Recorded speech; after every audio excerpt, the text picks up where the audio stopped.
Hi guys and welcome back to auto group.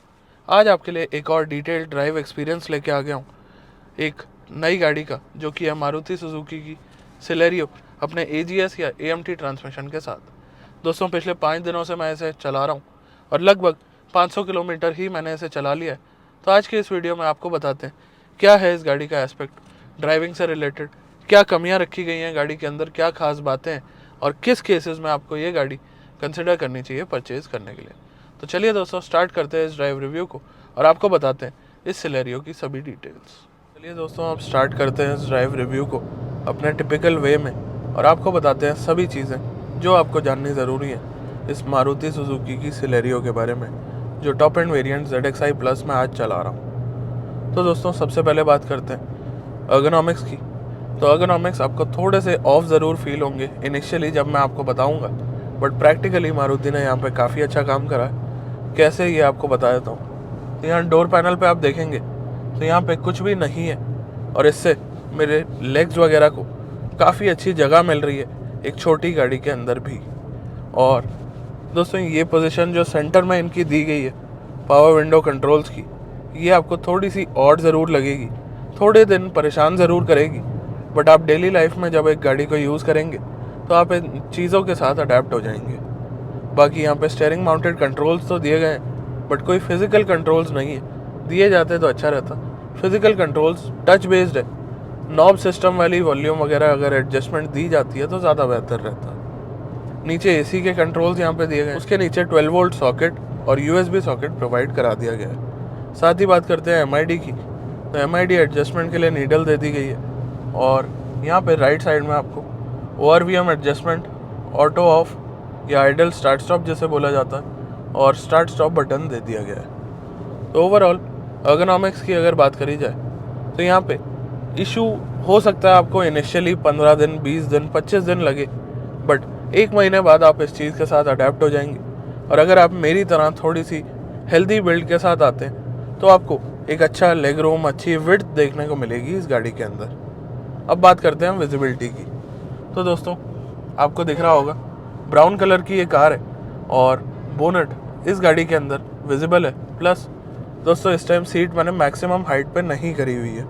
Seat height adjustment आती है इस गाड़ी के अंदर, तो मैं चाहूँ तो और ज़्यादा इंक्रीज़ कर सकता हूँ सीट की हाइट को। प्लस बोनट विजिबिलिटी ठीक ठाक है, ये नहीं कहूँगा पूरा बोनट विजिबल है क्योंकि एक टेपर्ड डिज़ाइन में ये गाड़ी डिज़ाइन करी गई है, बट ओवरऑल अगर बात करते हैं तो डेफिनेटली विजिबिलिटी ठीक ठाक रहती है। ए पिलर अगर आप देखेंगे तो कोई बहुत ज़्यादा ब्रॉड नहीं है और ORVMs का साइज़ ठीक ठाक है एक कॉम्पैक्ट कार के हिसाब से। दूसरी साइड भी सेम ही एस्पेक्ट है और IRVM आप देख सकते हैं ठीक ठाक विजिबिलिटी दे जाता है। ओवरऑल विजिबिलिटी में भी कोई खास इशू यहाँ पे मेरे को नहीं लग रहा है। चलिए अब बात करते हैं अपने नेक्स्ट एस्पेक्ट की, जो कि है ड्राइवर्स कंफर्ट। तो दोस्तों, सबसे पहले तो आप एक सीट्स की लुक ले सकते हैं। तो ये एक छोटे सेगमेंट की कार है और इस सेगमेंट के अंदर एडजस्टेबल हेडरेस्ट वगैरह नहीं आते, ना ही सीट्स की उतनी ज़्यादा बोल्स्टरिंग करी जाती है। यहाँ आप देखेंगे तो अंडर थाई सपोर्ट भी मेरे को कम ही मिल रहा है, बट ओवरऑल अगर इस सेगमेंट के हिसाब से बात करता हूँ तो कंफर्ट के मामले में मेरे को दिक्कत बहुत ज़्यादा नहीं लग रही है। हालांकि अंडर थाई सपोर्ट या सीट की लेंथ जैसे बोलते हैं वो थोड़ी ज़्यादा होती तो एक और बेहतर फील मुझे आ सकती थी। बाकी कोई दिक्कत नहीं है। ओवरऑल ड्राइवर्स कंफर्ट में और कई सारी चीज़ें हैं जो मुझे सपोर्ट करती हैं, जैसे कि ये टॉप एंड वेरिएंट के अंदर 15 इंच के टायर्स आते हैं। तो 15 इंच के टायर्स होने के कारण इस गाड़ी के अंदर गड्ढे काफ़ी कम फील होते हैं और साथ ही सस्पेंशन सेटअप भी मारुति का काफ़ी अच्छा है। उस सब की बात करेंगे अभी आगे चल के। अब बात करते हैं इस गाड़ी के ड्राइविंग डायनामिक्स की। तो दोस्तों, ड्राइविंग डायनामिक्स में अगर बात करी जाए तो स्पेसिफिकली शुरू करता हूँ इंजन के साथ। तो ये जो मैं गाड़ी चला रहा हूँ ये है 1 लीटर इंजन के साथ, जो कि आ रहा है K10C इंजन। और इस इंजन की डिटेल्स की अगर हम बात करते हैं तो दोस्तों, इस इंजन के अंदर आपको प्रोवाइड कराई जाती है 66 bhp की पावर और साथ ही 89 Nm का टॉर्क। AMT ट्रांसमिशन मैं चला रहा हूँ और 5 स्पीड मैनुअल का भी ऑप्शन आपको अवेलेबल है। तो ओवरऑल अगर बात करी जाए तो कुछ इतनी पावर इस गाड़ी के अंदर रहती है और पावर फिगर्स आपको ऑन पेपर तो ज़रूर कम लग रहे होंगे, बट एक छोटे साइज़ की कार के हिसाब से काफ़ी पेपी ये इंजन है और 3 सिलेंडर इंजन है बट रिफाइनमेंट लेवल काफ़ी ज़्यादा अच्छे हैं। तो अब बात करता हूँ इंजन के बाद अपने नेक्स्ट पॉइंट की, कि इंजन के अंदर पावर, पंच और ग्रंट कितना है। तो दोस्तों ओवरऑल ये गाड़ियाँ एक सिटी कम्यूटर के हिसाब से, माइलेज निकालने के हिसाब से ट्यून करी जाती हैं। तो पंची और पावरफुल तो ये आपको ज़रूर फील होती है, क्योंकि गाड़ी का कर्व वेट भी कोई बहुत ज़्यादा नहीं है। पर अगर आप सोचें कि 0 to 100 टाइमिंग्स और ये और तो वो सब चीज़ें ये गाड़ियाँ केपेबल नहीं होती हैं परफॉर्म करने के। तो इस चीज़ का आपको ध्यान रखना पड़ेगा। प्लस दोस्तों कहीं ना कहीं अगर इंजन पावर की बात आती है तो ऐसा भी नहीं है कि ये गाड़ियाँ स्ट्रगल कर रही हैं कहीं चढ़ने में, फ्लाईओवर वगैरह पे, या बेसमेंट पार्किंग में अगर आप अपनी गाड़ी लगाते हैं तो काफ़ी स्टीप इंक्लाइन वगैरह होते हैं, तो वहाँ पे ऐसा कोई स्ट्रगल वगैरह ये गाड़ियाँ नहीं करती हैं। चलिए अब बात करते हैं इंजन के बाद ब्रेकिंग की, क्योंकि दोस्तों ब्रेकिंग एक ऐसा एस्पेक्ट है, हर गाड़ी नो मैटर वो छोटी गाड़ी हो वो बड़ी गाड़ी हो, आप स्पीड लिमिट से बाहर या ओवर स्पीड चला सकते हैं। और ओवर स्पीड अगर करते हैं तो हो सकता है हमें ब्रेकिंग की ज़रूरत ज़्यादा पड़े या सडन ब्रेकिंग की ज़रूरत पड़ जाए, तो आगे डिस्क ब्रेक और रेयर में ड्रम ब्रेक का सेटअप इसके अंदर आता है। और ओवरऑल इस साइज़ की कार के हिसाब से और इतनी पावरफुल कार के हिसाब से ये ब्रेकिंग सेटअप बिल्कुल एप्ट है और ब्रेकिंग में आपको कोई दिक्कत नहीं आने वाली है। अब बात करते हैं अपने नेक्स्ट एस्पेक्ट की, जो कि है दोस्तों सस्पेंशन सेटअप। अब आप देख रहे हैं मैं हाईवे पे चल रहा हूँ, और हाईवे हालांकि स्मूथ होते हैं ज़्यादातर, but Noida, greater Noida expressway पे हल्की फुल्की एंड्यूलेशन ज़रूर है, और वो एंड्यूलेशन आपको ऑन कैमरा कितनी फील हो रही है ये आप नोट कर सकते हैं। प्लस मारुति में सस्पेंशन सेटअप हमेशा से देखा गया है एक बैलेंस नेचर के होते हैं, ना ही वो पूरी तरह से कंफर्ट के हिसाब से ट्यून होते हैं और ना ही वो पूरी तरह से आपके स्टिफ ट्यून होते हैं या स्पोर्टी नेचर जिसे बोला जाता है। तो ओवरऑल अगर बात करूँ तो आपको फ्रंट के सस्पेंशन तो काफ़ी सही लगने वाले, बट रेयर में थोड़ी सी ट्यूनिंग स्टिफर साइड पे करी गई है, क्योंकि आपने जनरली देखा होगा गाड़ियाँ दब जाती हैं जब फुल लोड के साथ गाड़ियाँ चलती हैं, तो उस पर भी मारुति ने काम किया और ये चीज़ मेरे को काफ़ी अच्छी लगी। चलिए अब बात करते हैं अपने नेक्स्ट पॉइंट की, जो कि है ट्रांसमिशन। तो दोस्तों AMT या AGS आप जो मर्जी बोल सकते हैं इसे, ये ट्रांसमिशन मैं आज चला रहा हूँ, और इतनी देर से आप इस वीडियो को देख रहे हैं, एक ही ट्रांसमिशन है और उसे भी मैंने डी पे ही डाला हुआ है। तो आप देख सकते हैं गियर शिफ्ट वगैरह कोई बहुत ज़्यादा फील नहीं होते अगर आप एक शांत इंसान है, शांत तरीके से अपनी गाड़ी को चलाते हैं या चलाना जानते हैं। बट अदरवाइज़ अगर बात करी जाए, अगर आप अपनी गाड़ी को थोड़ा रफ चलाते हैं या फन टू ड्राइव नेचर से चलाते हैं, तो डेफिनेटली AMT ट्रांसमिशन आपके लिए नहीं बना है और आपको गियर शिफ्ट वगैरह प्रॉपरली फील होंगे। एक चीज़ और दोस्तों, इस ट्रांसमिशन के अंदर आपको हल्का फुल्का फील अपशिफ्ट ज़रूर हो जाएगा, बट जब आप डाउन शिफ्ट करने जाते हैं तो आपको किसी तरह की कोई परेशानी नहीं आएगी, और डाउन शिफ्ट बहुत ही ज़्यादा स्मूथ होता है इसका। आप चाहें तो इस टाइम देख सकते हैं चौथे गियर पे आ गई है गाड़ी, थर्ड पे आ गई है, और रोड की एंडुलेशंस आ गई हैं इसलिए कैमरा हिल रहा है। ये मत सोचिएगा कि गियर शिफ्ट की वजह से कैमरा शेक हो रहा है। चलिए अब आपको ट्रांसमिशन के बारे में बता दिया। बाकी दोस्तों इसका मैनुअल मोड और इस ट्रांसमिशन की ट्यूनिंग मुझे काफ़ी अच्छी लगी। मैनुअल मोड आपको काफ़ी अच्छी तरह से आपको चांस देता है कि आप अपने स्टाइल से गाड़ी को चला सके। प्लस अगर मैं अग्रेसिव पुश करना चाह रहा हूँ गाड़ी को, तो यहाँ आप देखेंगे गाड़ी चल रही है इस टाइम 5th गियर पे और सीधा 3rd पे आ जाती है, ताकि मेरे को एक अच्छी पावर मिल पाए। बट दोस्तों अगर आप अच्छी पावर लेने जाते हैं तो डेफिनेटली आपकी अच्छी माइलेज चली जाएगी। और माइलेज की जहाँ तक बात आ रही है, तो दोस्तों यहाँ आप नोट कर सकते हैं मैं इस गाड़ी को ऑलरेडी 500 किलोमीटर के लगभग चला चुका हूँ, और यहाँ आप देखेंगे तो 400 किलोमीटर की रेंज दिखा रही है। हाफ टैंक के अराउंड फ्यूल अभी इसमें बाकी है, तो आप निकाल सकते हैं अपने हिसाब से। बाकी आपको चेकआउट करा देते हैं। तो यहाँ आप देखेंगे 3885 ओडो की रीडिंग है, और यहाँ आप देखेंगे तो 20.1 की एवरेज है इस टाइम दिखा रहा है, जो कि लास्ट 350-400 किलोमीटर की है। तो आप लगा सकते हैं कि 20 की माइलेज अगर आप एक इस तरह की गाड़ी से नहीं निकाल पा रहे हैं, तो कमी आप में, गाड़ी में नहीं है, या आपके चलाने के तरीके में, या आपकी रोड कंडीशंस में कमी है। ओवरऑल जितना मैंने इसे ड्राइव किया हर तरह की कंडीशंस में, मैं आपको इतना ज़रूर कह सकता हूँ कि ये गाड़ी आपको ईजीली 18 से 20 की माइलेज तो सिटी में दे देगी। और जहाँ बात आती है हाईवे की, तो मैंने एक माइलेज टेस्ट तो आपके लिए बना ही दिया है। बट अगर आप वो नहीं देखना चाह रहे हैं या एक आउटलुक जानना चाह रहे हैं माइलेज का, तो मैं आपको बता दूं कि हाईवे के ऊपर एनीवेयर अराउंड 25 या 25 प्लस की माइलेज ये गाड़ी दे सकती है। अब दोस्तों आप लोग बोलेंगे कि ARAI क्लेम तो इस गाड़ी का है 26 के MPL का, और मैं आपसे कह रहा हूँ कि ये गाड़ी आपको 25 के अराउंड की माइलेज रियल लाइफ में दे देगी, तो क्या ये पॉसिबल है? तो जी हाँ दोस्तों, बिल्कुल पॉसिबल है, और मैंने खुद टेस्ट करा है। आप चाहें तो जाके माइलेज टेस्ट देख सकते हैं मेरा, आपको काफ़ी सारी चीज़ें पता लग जाएंगी। चलिए दोस्तों, अब बात करते हैं NVH लेवल्स की। 1 लीटर का इंजन है, छोटी गाड़ी है, कॉस्ट कटिंग भी होती है इन गाड़ियों में, अंडर हुड इंसुलेशन भी बहुत ज़्यादा नहीं है।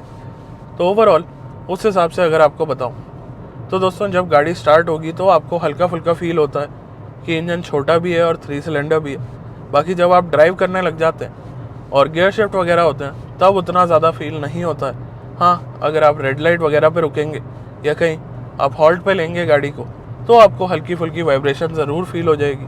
अदरवाइज़ आपको यहाँ पे वाइब्रेशन में कोई ख़ास परेशानी नहीं आएगी। उसके अलावा नॉइज़ की अगर बात करें तो दोस्तों, RPM meter top end variant के अंदर तो दे ही दिया गया है, और कोई भी गाड़ी अगर आप RPM लिमिट्स में चलाते हैं तो डेफिनेटली आपको परेशान नहीं करती है as far as NVH levels are concern. Plus दोस्तों, मारुति का 3rd जनरेशन इंजन है ये K10C, और इसके अंदर भी आपको कोई ऐसी हार्शनेस वगैरह देखने को नहीं मिलती है। प्लस दोस्तों, पेट्रोल इंजन है, तो पेट्रोल इंजन में हार्शनेस का उतना ज़्यादा एस्पेक्ट होता भी नहीं है। बाकी अब दोस्तों बात करते हैं और चीज़ों की जो कि आपकी ड्राइविंग में आपको असिस्ट करते हैं। तो फीचर्स के बारे में बात कर लेते हैं। तो फीचर्स के बारे में अगर आपको टॉप एंड वेरिएंट की बात करूं तो थोड़ी बहुत कमी मेरे को लगी।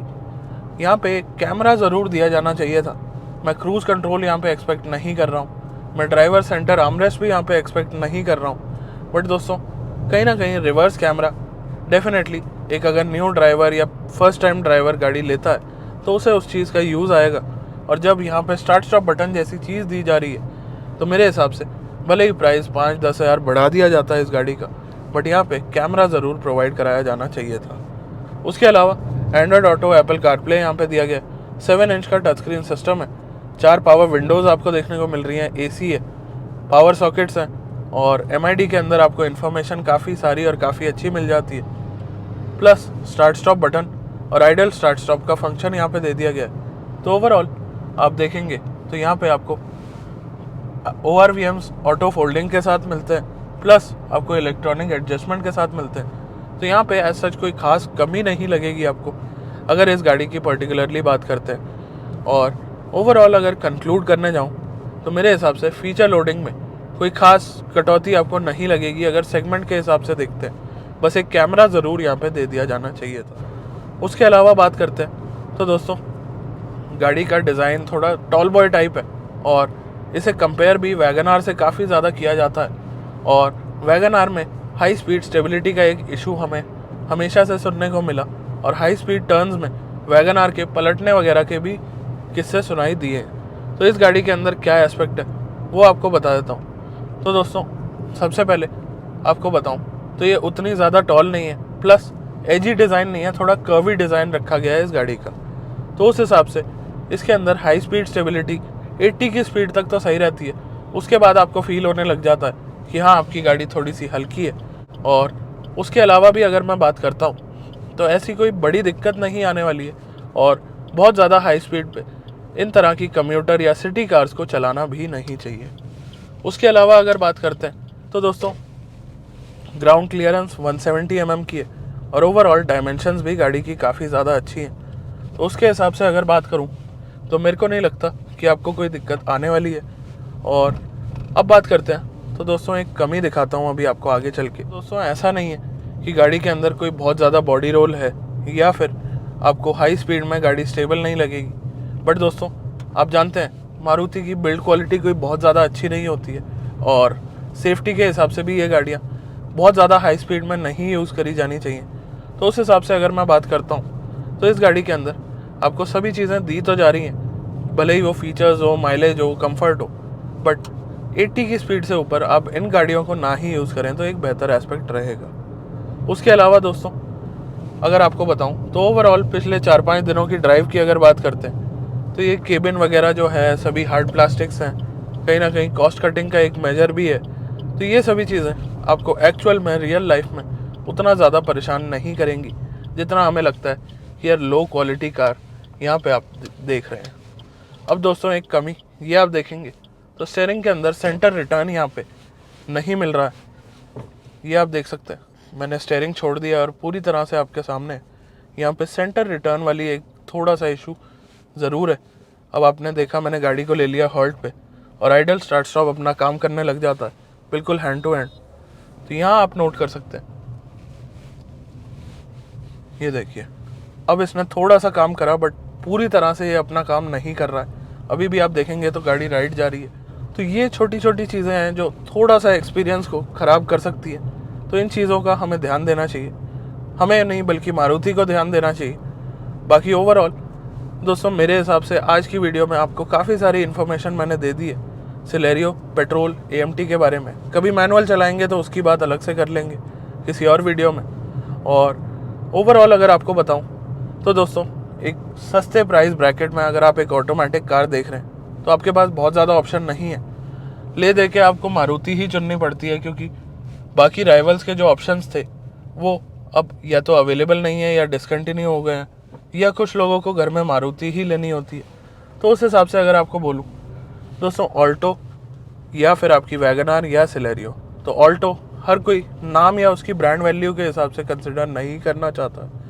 तो उस हिसाब से अगर बात करें तो एक लॉजिक बनता है सिलेरियो लेने का, या फिर वैगनार हर कोई एज अ टैक्सी कार समझता है तो वहाँ पे भी आप कंसिडर कर सकते हैं इस गाड़ी को। चलिए दोस्तों आज के वीडियो में बस इतना ही। होप करता हूँ आपको चीज़ें समझ आई होंगी, पसंद आई होंगी। मिलते हैं बहुत जल्द एक नई वीडियो के साथ, तब तक के लिए धन्यवाद।